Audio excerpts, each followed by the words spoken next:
Hello, hello. Surprise! It's a pop-up webinar.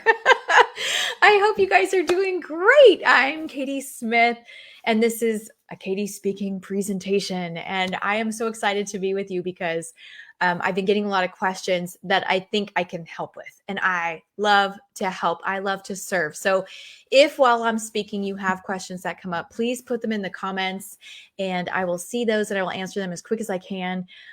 This is kind of like my first practice webinar regarding schedules for the summer for you. As a former homeschooling mom who has great relationships with both my sons, my husband and I both do, we just have found some things that worked for us that were amazing and that really changed our lives. And so I wanted to share them with you. Actually, I'm getting a ton of questions from people that I know who are parents, and they're like, we don't know what to do for the summer, or we're just kind of feeling frazzled about it. So I wanted to do a Facebook Live and say, hey, there's hope for your summer schedule. So let's get right to it.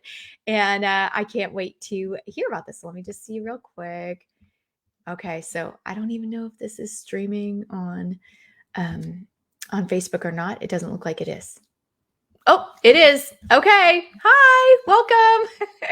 So this is my very first pop-up webinar to discuss your dream family routine. And I'm going to cut right to the chase. There are 4 keys that you need to incorporate in your thinking about the summer that will make your summer a dream or a nightmare.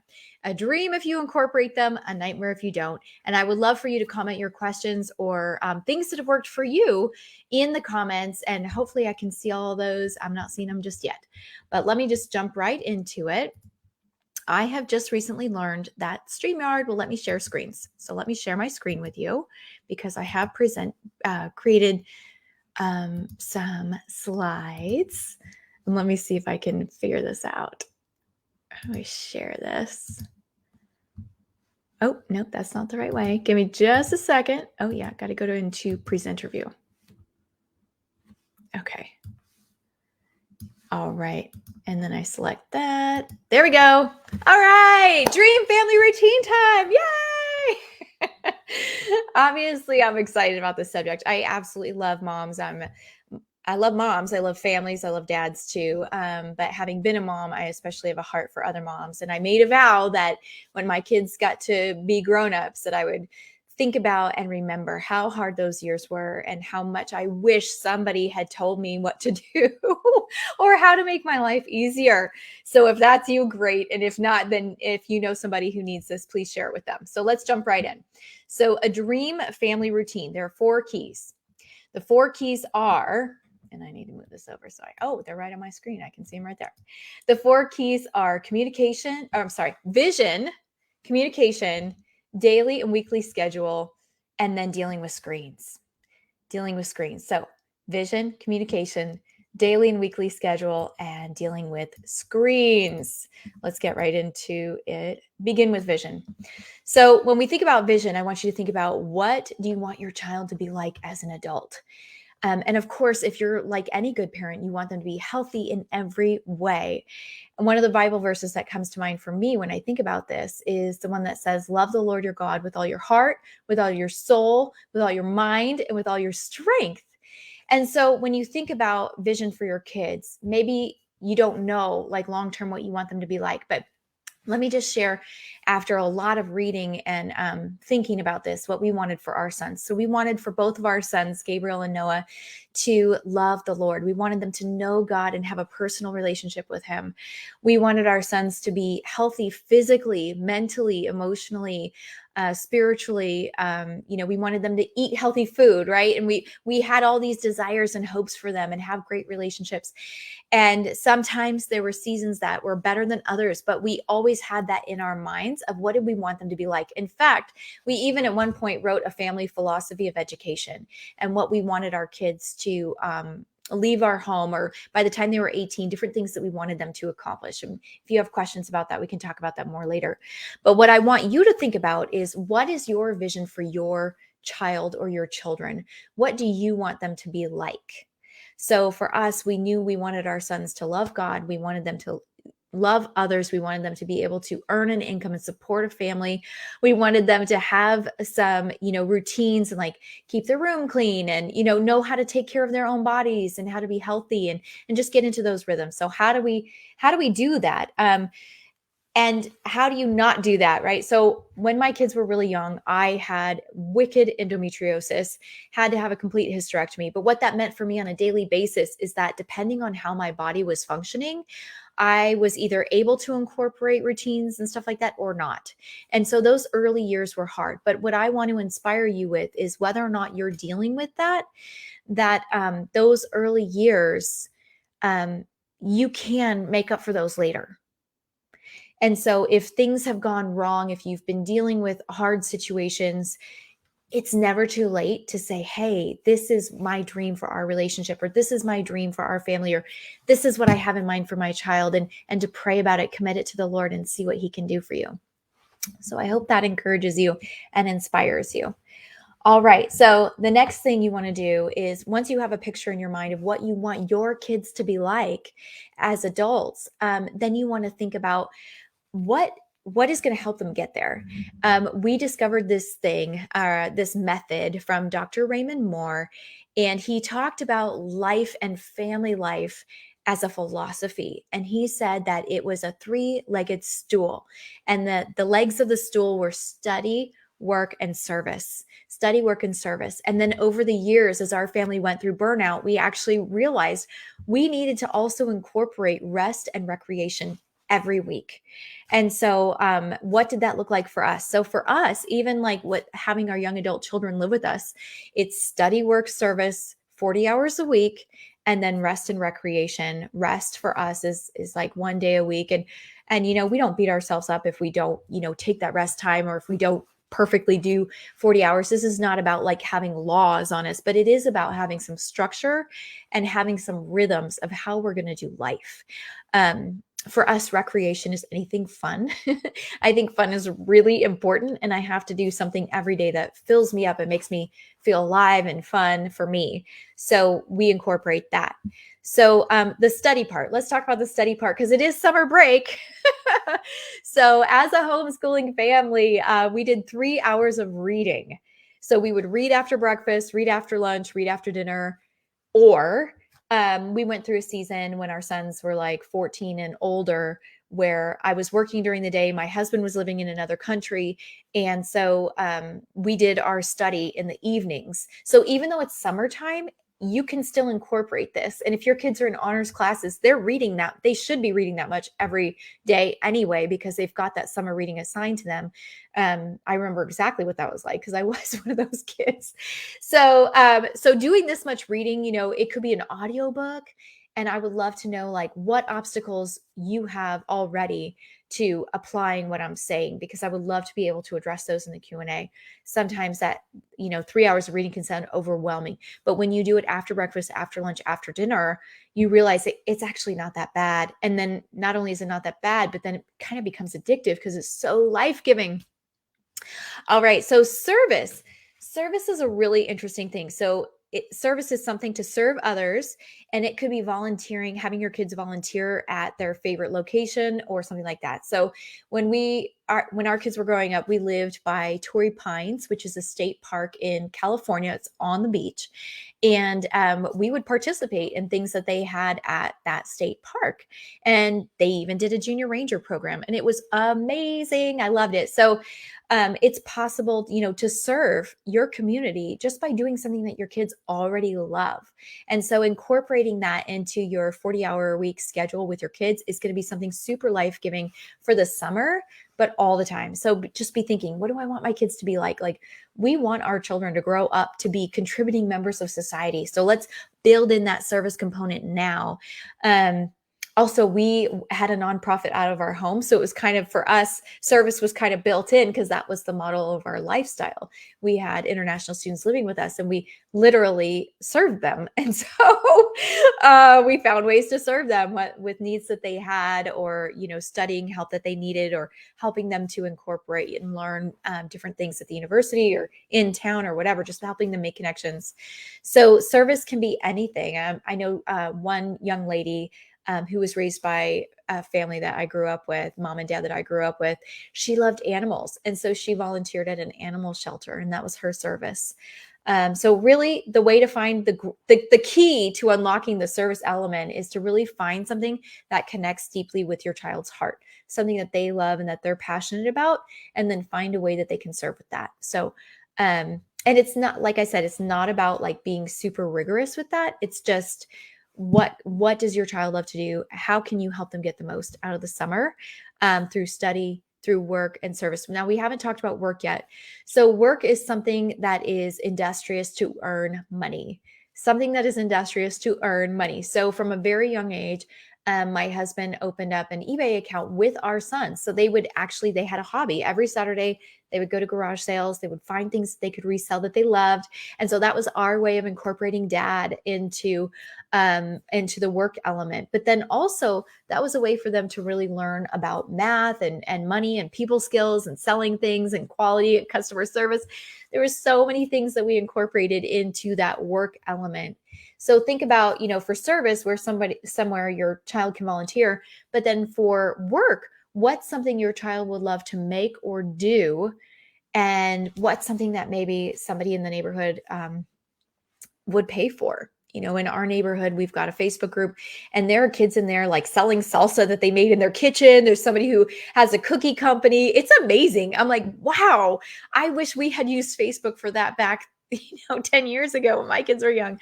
That would have been such a good way for them to earn money and really, fill those hours with positive work experiences, because we don't just want to hand off our child to anybody. We want them to be around the best influences possible. And believe it or not, mom and dad, that's you. You are the best influence for your child. Okay, so let's see. Let's talk a little bit about rest. So on a rest day, we do things that fill our hearts, fill our soul, don't make us feel exhausted. And actually, it's really wonderful to be like, there's one day a week where I'm not worried about laundry. I'm not worried about a mess in the kitchen. I'll even plan ahead so that there isn't a mess in the kitchen. I just get to enjoy life that day, and it just fills my cup so much. And if you incorporate that in your life too, it could be totally life-changing. So think about that. Let's see. Okay. Daily schedule. So the keys to unlocking this whole thing was vision, communication. And this is where the communication really comes to play. So when you thought about what is the philosophy you want to govern kind of your family's time, if it's study, work, service, rest, and recreation, or if it's some other philosophy, it's up to you. I know I'm kind of a deep thinker about these things. I really care about why we're doing the things we're doing, and does it really honor God? And are we really looking to him to kind of, not just kind of, but to direct our family life? And so I'd encourage you to go deep on that, and then talk with your kids about what would they like to do for study, work, service, rest, and recreation. What is that going to look like? Because that conversation, when you work together on it, that's how you get to a really awesome daily schedule. So for the daily schedule, meals are kind of like the punctuation markers on a day. I was talking to a mom yesterday, and she said, my one son's at daycare during the day. My 11-year-old's home, and she does breakfast on her own. And then maybe we're going to do lunch together, and then we do dinner as a family. And so I thought, oh, that's great. So you have some structure in your day, and I'm going to show you a calendar on Canva that you can use. But using meals as like a punctuation of the day, that's a really great way to do it, and try to do meals at the same time every day. And then you want to do a daily tidy. So what that means is before dinner, like around 4 o'clock or whenever, just kind of go, okay, guys, it's time to tidy up the house. And then you put on really fun music, and you can all work together. And if you use laundry baskets, like each child gets a laundry basket, and they can run around the house and grab all the stuff that's theirs. And then they take it to their room. And yes, you will have to deal with that later, but for the meantime, the community area of the house, the living room, dining room, kitchen, is free from personal belongings. And you'll be amazed at how much fun it is to go like have each child pick out their own laundry basket. They get to pick the color, and then if your kids are into that, and then you just do that tidy before dinner, and it just makes everybody feel totally different.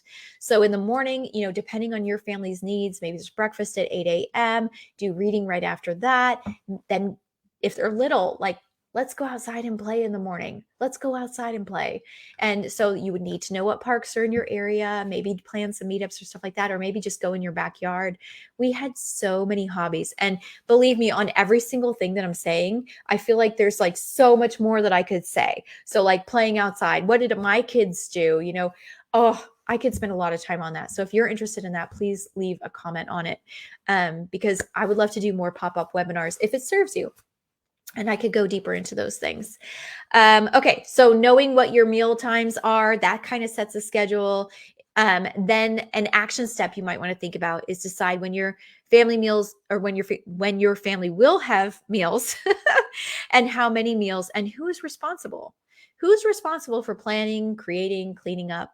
In our family, my husband always loved going to the movies, and Tuesdays just happened to be discount movie day. So it was not uncommon for us to know, okay, on Tuesdays, we're going to go to dinner at In-N-Out, and then we're going to go to the movies. It was super fun. I still love that. I do. I love the life that we created as a family, and I love those routines. I miss them. I miss In-N-Out. It's in San Diego, and I'm in Nashville, so maybe In-N-Out will come here.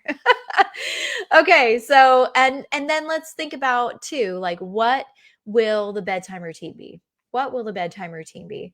For us, I remember like the last time we were really super scheduled with all four of us, it was we would do dinner, then we would do reading literally for 3 hours.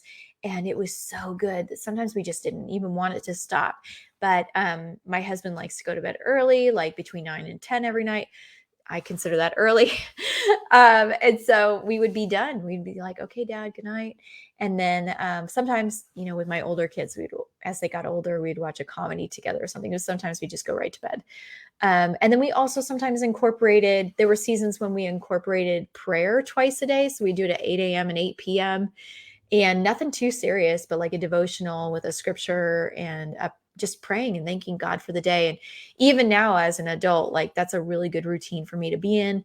Summertime is a little bit more flexible, but I still have a morning routine that I try to follow 4 out of 7 days a week.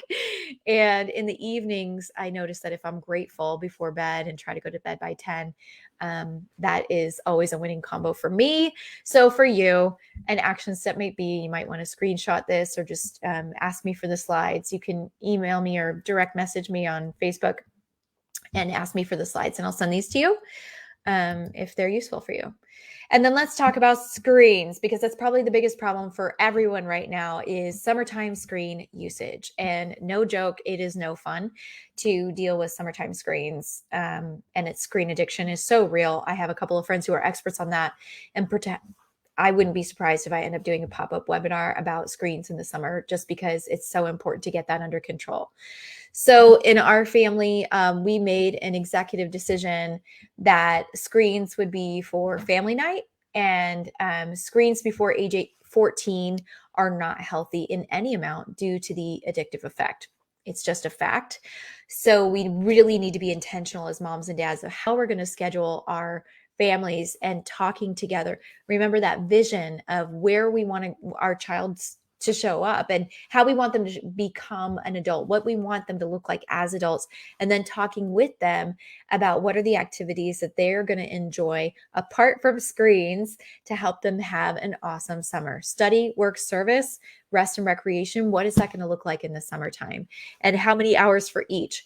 Well, that's going to be up to you. Our family, maybe 1 hour was for work and cultivating their business. And then there was another hour or a couple of hours on one particular day that was for service.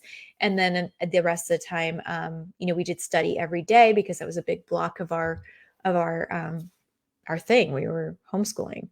So it was a big block of our lives. But even for the summer, we would continue to do that through the summer because it was so life-giving for us to do study, work, service, rest, and recreation.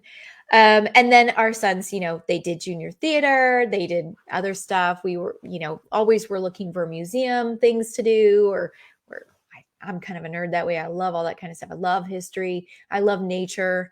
We did a lot of stuff on our own. There was a season where we went to the beach every single day after dinner and walked. And that was our time together to really be in nature.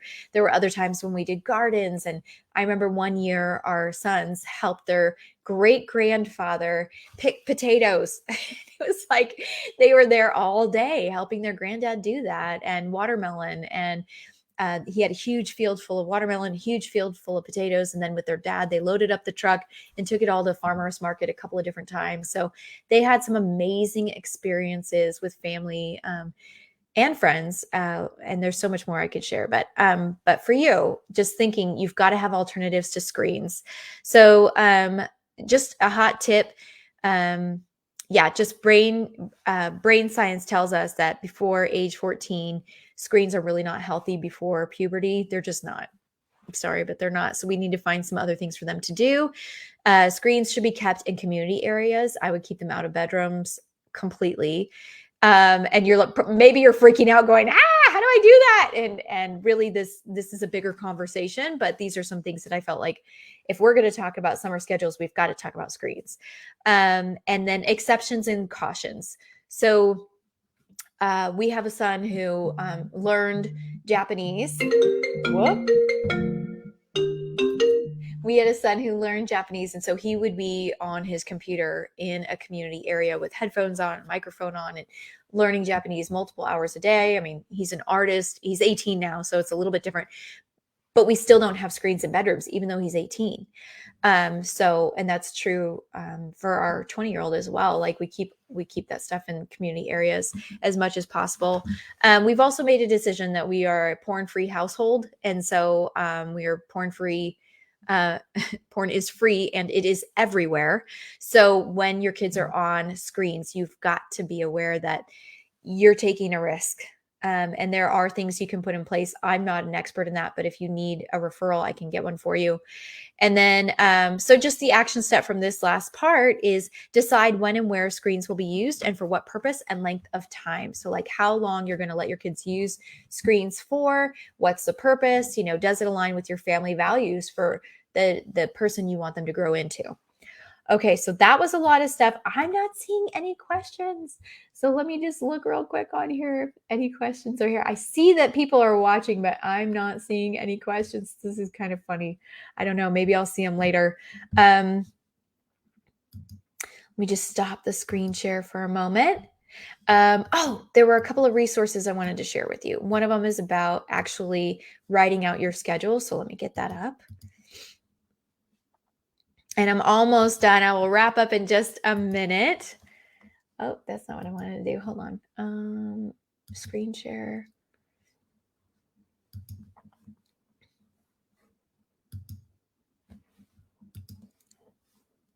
Here we go. All right. So I love things that look really pretty and really cute. So this is a weekly schedule that you can create in Canva. Canva. This is the paid version, and you can literally block off time. So in the morning, you just have to move this little box over here. Oh, I don't want to do that. Let me move him back.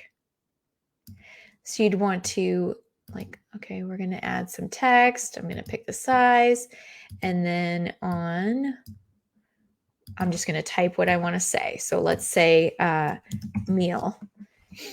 And then I'll just put that on every morning at 8 a.m. we're going to have meals. And so you can literally just adjust and manipulate this right on Canva. And this one, like I said, is a paid version, but it's like $10 a month. So you could just go in here and make this, but there are plenty of free templates that you can use to time block. So meals, maybe every morning at 8 and at 12 every day and at 5, which is 1,800 hours. So you kind of have a schedule there. And then maybe Monday, Wednesday, Friday, you're going to do, reading at 9 a.m., reading at 1,300 hours and reading at 1,900 hours. And then maybe you're going to do, like, on Fridays, you're going to do something outside all day with friends, maybe meet up at a waterfall. Like in Tennessee, we have tons of waterfalls. It's amazing. So I would, if I were homeschooling right now, that's what I would do. Every Friday, we'd be at a waterfall. I mean, I go with my husband anyway. So anyway, those are some ideas about how to do a weekly schedule. Let me just show you. This is the More Academy website. It looks like they just got sold, but there's an article here called Greek versus Hebrew Teaching.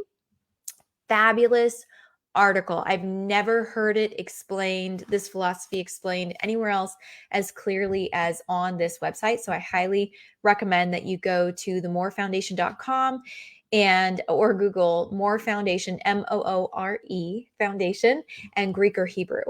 And then another book that you might love is Better Late Than Early. This is all about when to do what. So if you feel like your child is behind, this is a great book to read. And of course, I would highly recommend reading out loud to your children, no matter what age they are. We still read out loud together. And it's just study after study shows that families that read together have children who make better decisions and go further in life. So read together. Another resource for developing your own philosophy of education would be Carol Joy Seid. This is what her page looks like. You can take a screenshot of that. And I would recommend starting with Seminar 1, which is a literature-based approach to education. She takes a deep dive on a lot of the different things that I've mentioned. Developing your own philosophy of education, how to make your child a lover of books, teaching history using classical literature, and creative curriculum.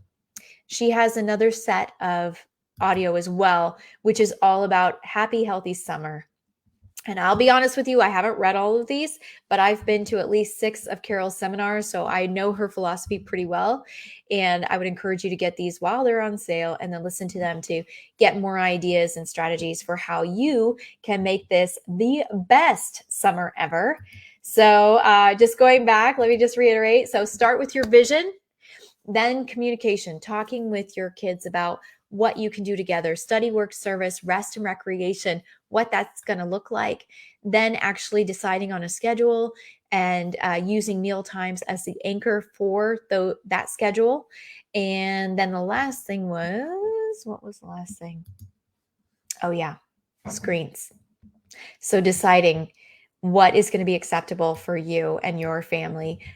We loved having screens for movie nights, and we would make movie nights a really big deal. We'd like invite our whole church over and all the students that we were working with.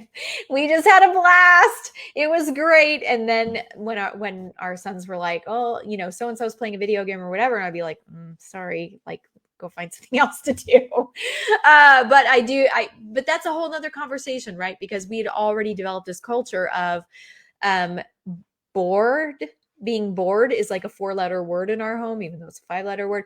So we'd be like, don't say you're bored, because if you're bored, I'm going to hand you a mop and a bucket and you're going to go mop, you know, like, so anyway, that might be kind of harsh. Maybe you're like, ooh, I don't even know how to go there. I don't even know how to have that conversation. This sounds great, but it's really awkward. It's not resonating with me. If you have obstacles to what I'm saying, then please send me a message. I would love to help you overcome those obstacles and have the best summer ever. All right. So let me just see real quick. I can't see any comments, which is kind of interesting. Let me just look on Facebook here for a sec. And if there aren't any comments, then what I'm going to do is I will just see if there are comments later. And if there are, then I will make another pop-up webinar. But if you have enjoyed this, please let me know. Please share it with somebody you love. And just know this, God loves you. He loves your children. It doesn't have to be a crazy summer. Think about the vision you want for them. Think about study, work, service, rest, and recreation. What does that look like for you guys? Meals are the markers of the day. And, 4 days of structured activity at home and then 1 day of getting out in the open is a really good plan. But we did it even more than that. We would take our books on the road with us a lot. And so I have a lot of ideas to make your life better. Let me know if you would like to hear about them and what particularly resonates with you. Thank you so much. I've got to go do a liver flush. It's that time of night. Take care, guys. God bless you. Bye-bye.